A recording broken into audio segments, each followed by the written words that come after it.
What if Bon Jovi went grunge? Speculate wildly with me on this week's What If, How, When, Why.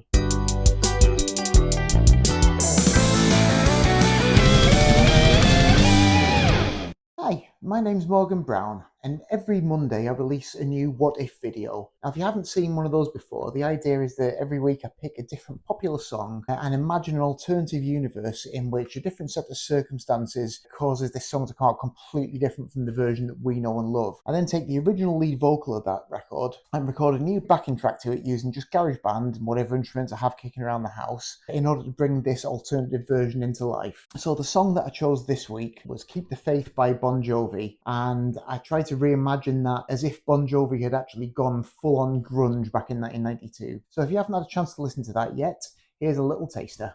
Father, Father, please believe me, I am laying down my burdens.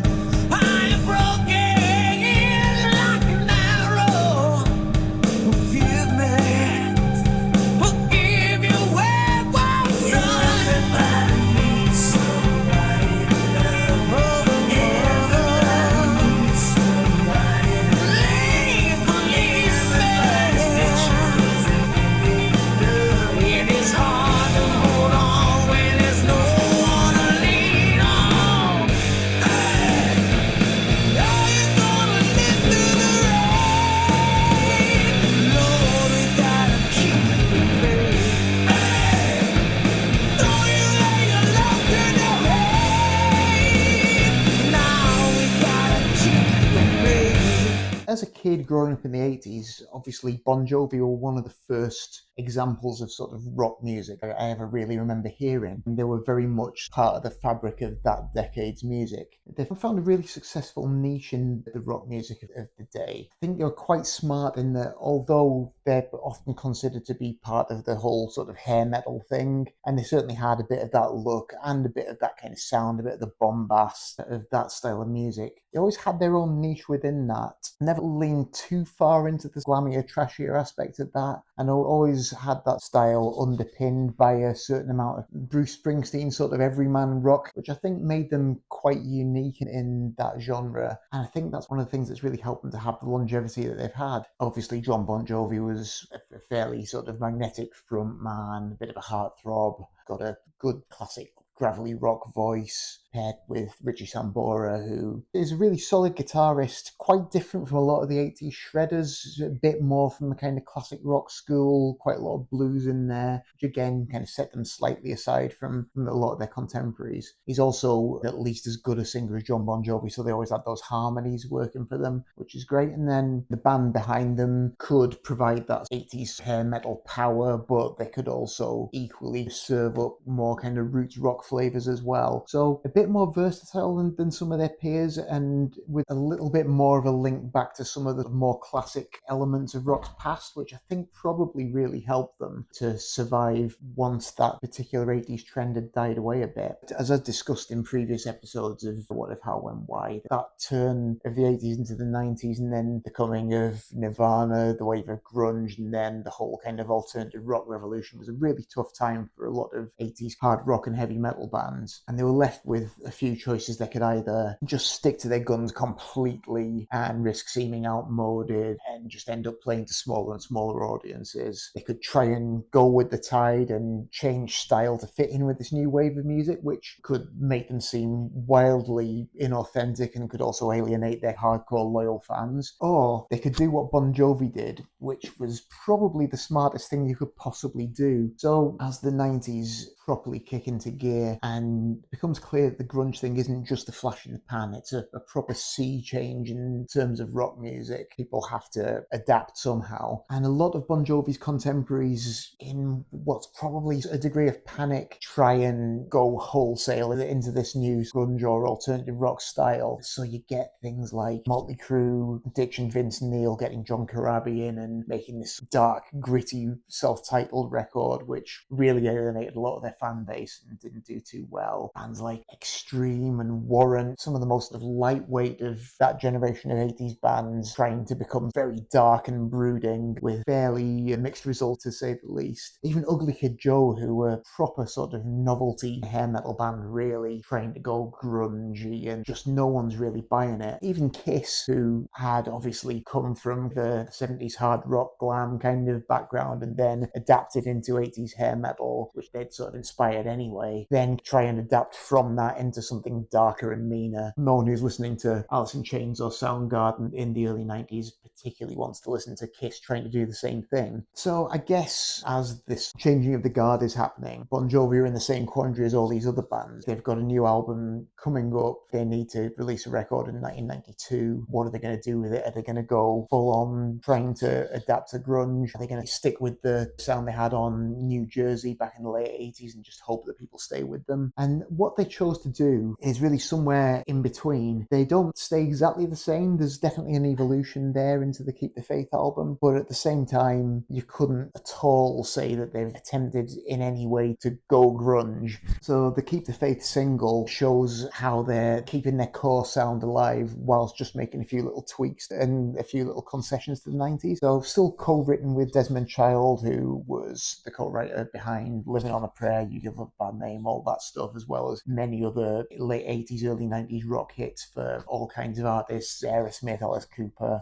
So he's still there, still providing those big choruses. John Bon Jovi hasn't really adapted his vocal style. He's not doing any Kurt Cobain screams. He's not trying to sound like Lane Staley or anything. He still sounds very much like John Bon Jovi. It's still got those signature harmonies. There's just a few little differences. So the rhythm is one. Instead of being the straight ahead rock stomp like you might expect, it's got a bit of a funky snare shuffle going on. Funny thing that it always reminds me of is nothing from American rock. It sounds to me more like the baggy movement in the UK, which had been the big breakout sound in UK indie like 2 or 3 years earlier. So bands like the Happy Mondays, the Stone Roses, and the Inspiral Carpets, the Charlatans. In fact, the rhythm of Keep the Faith reminds me of nothing more than The Only One I Know by the Charlatans. This sort of funky snare shuffle with a bit of a Hammond organ riff with it. But yeah, other than that, rather than making things grungy, they've maybe just reduced the glossy 80s-ness a little bit, so things sound a bit more earthy, a bit more timeless, rather than specifically tied to 80s trends. Richie Sambora's guitars feel a bit more 70s kind of classic blues rock rather than 80s metal. The keyboards are more back to kind of classic Hammond sounds rather than any synthy 80s things, but it still sounds very much like the Bon Jovi that everyone knew and loved from the New Jersey album. It's not a radical departure, it's just a slight adjustment. And they did the same with their image, really.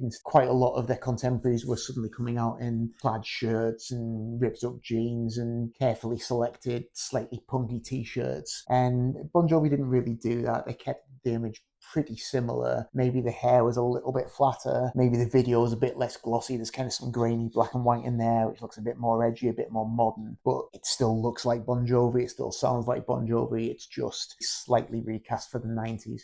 I think that was a really smart move. Out of all the bands of that wave, they actually really did adjust to the musical changes of the early 90s better than anyone, really. So my thought with the alternative universe scenario behind this week's What If video was, okay, so we know how Bon Jovi reacted to grunge in our universe, but what if in another timeline they did what a lot of their contemporaries did and really panicked when they heard these new bands coming out and decided they needed to wholesale overhaul their sound and dive right into this new wave of music. So I envisage them doing the same thing that you saw some of the others doing, getting the grunge uniform outfit, John Bon Jovi getting a stylist to go out and select him a Flipper t-shirt to wear, and doing interviews claiming, oh no, we've always had a grunge element to our music. We've been listening to the Melvins for years or whatever. And I figured maybe they come out with this new record, which is slower and heavier, and the pop hooks are buried in in these waves of sludge. And I guess in my imagining of the scenario, what would probably have happened in the real world as well, they would both alienate their longtime fan base and also not convince any of the new grunge kids. But it was interesting to sort of imagine how that might have gone. Of course, when I say grunge, it's a bit of a nebulous term. I mean, that whole wave of music hit right when I was just on the cusp of my teens, so right when I was primed to get really heavily into music. So obviously I dived headlong in, but even at the time, it was immediately apparent that there wasn't really one grunge sound. When you think back to those bands, there was quite a range of different music going on. I mean, there's certain unifying factors, but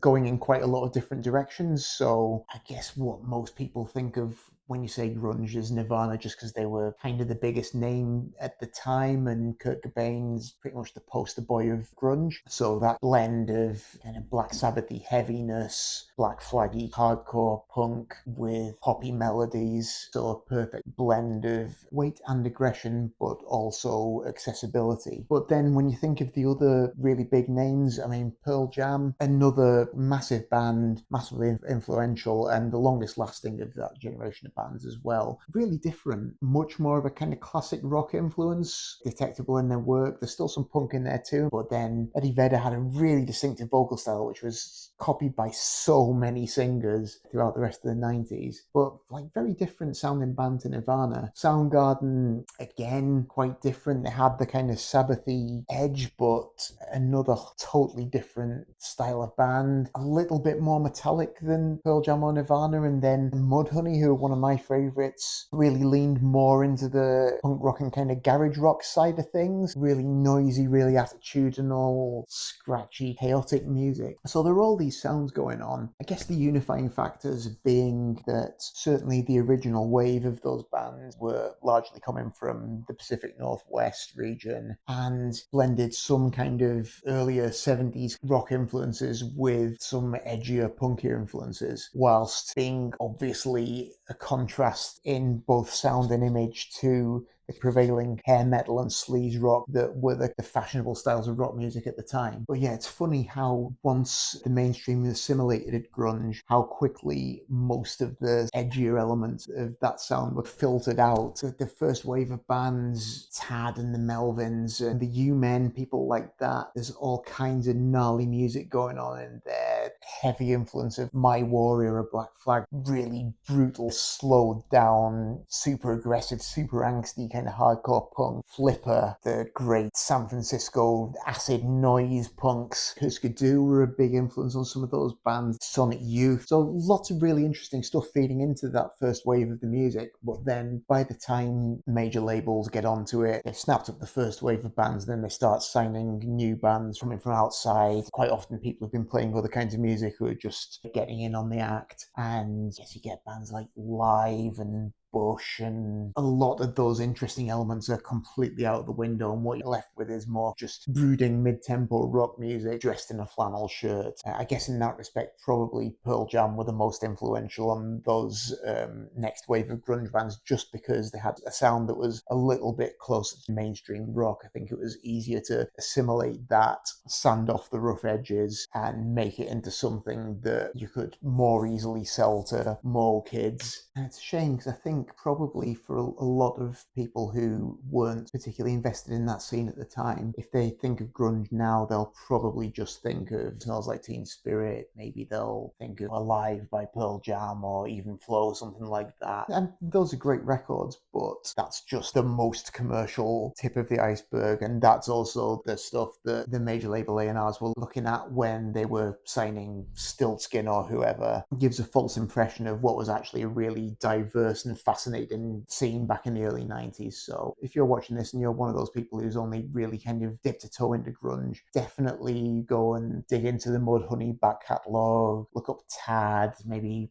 check out some Babes in Toyland. Go on a dive, because there's some really exciting stuff back there beyond the mouldy old hits. But yeah, anyway, having said all that, when I was trying to convert this Bon Jovi song to something that sounded like they were trying to be grunge, the obvious thing to do was to make it sound like they were trying to emulate Nirvana, just because that's such an emblematic grunge sound. Even though it would have been fun to rework it to sound like the Melvins, I don't think that's what Bon Jovi would have done if they had attempted to go grunge. So obviously I sync the vocal into GarageBand, and then the first thing that I thought to do was to just slow it down because I wanted to get a bit of that Black Sabbath-y weight. Unfortunately, because I slowed it down, it then made the song really way too long. So I then fairly savagely edited the vocal, just took out quite a few repetitions, which in a more up-tempo, groove-oriented record like the original is, it makes a lot of sense, but didn't make any sense for what I was doing. So having got my vocal at the right speed and edited, put some drums on, tried to go for a bit of a Dave Grohl on Nevermind kind of thing. So keeping things simple, fills to a minimum, just with fairly big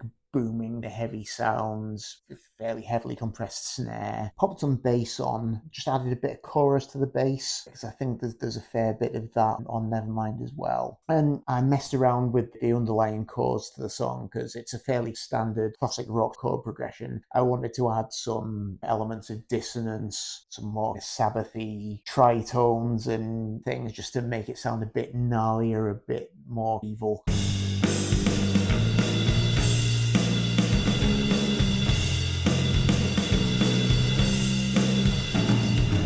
Added a stereo pair of rhythm guitars, just playing power chord rhythm, nothing fancy, which with really blown out distortion on both. So one of them I used GarageBand's emulation of a Boss DS1, which is the Kurt Cobain pedal, and the other side I used GarageBand's emulation of a Big Muff, which is the Smashing Pumpkins pedal. So I figured between those two we should have a fairly grungy wall of sound going on. And then for the final chorus, just to beef that up a bit, I'd bring in a second pair of rhythm guitars, panned a little bit narrower and with a slightly cleaner sound, just for a bit more body, a bit more mid-range.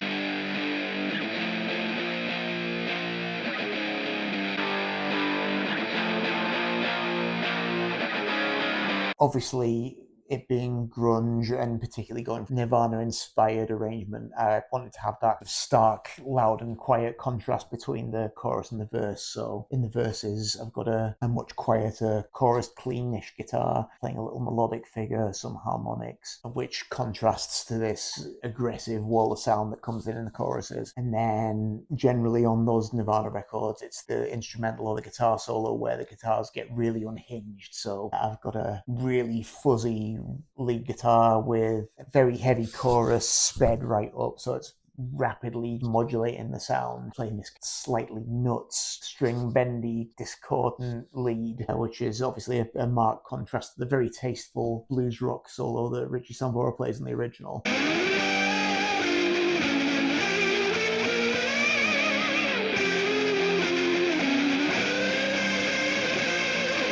And then that's about it. I didn't want to overcomplicate it, just wanted to get those loud, quiet grunge dynamics, some recognizably grungy sounds, get that sort of mid-tempo heaviness. And for me, I think it came out okay. I just thought it was kind of a fun idea. And then for a video, I just found a good performance clip of Bon Jovi back in the early 90s performing the song, sort of slowed that down to match up approximately my tempo, and mixed in some much more aggressive 90s crowd shots with some crazy crowd surfing and stage diving nonsense going on. And also for a bit of Seattle-y ambience, found some old 90s camcorder footage from inside a car of someone driving into Seattle and sped that up, so we've got that in there as well, just to give you a bit of a feel of the region that sound was coming out of. So hopefully you enjoyed it. Let me know what you think down in the comments either way. I always appreciate hearing what you think of these things. If there's anything else you'd like me to attempt in coming weeks, any songs you'd like me to have a go at,